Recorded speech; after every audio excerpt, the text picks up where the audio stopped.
So today we've been paddling on a couple of different boards. We've had our red ride out, which is a general purpose all-rounder board.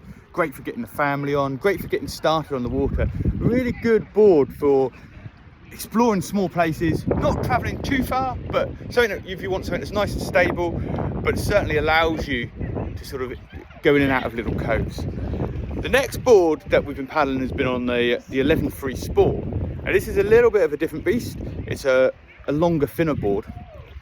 And being longer and thinner means that it cuts through the water really nicely. So this is great for those longer day trips and making my adventures that little bit longer and interesting. We also have a few other boards that are available to us. So a touring type board will be longer again than the Sport. It will also have a slightly different shaped tail again. It tends to be rounder tail. And these are really good for carrying lots of kit and traveling long distances and doing multi-day trips. So they're really geared up for that. Now, obviously a paddleboard, even though they're inflatable, they still take up a reasonable amount of room when we pack them down. So if you want something a bit smaller, Red do a compact model. And this model folds down to about half the size of a standard paddleboard. Now this is great if you're wanting ones to take away and do ones with flights and things like that. So if you want to go and explore further and you want to go into Europe and beyond, they're a really good board to take out with you.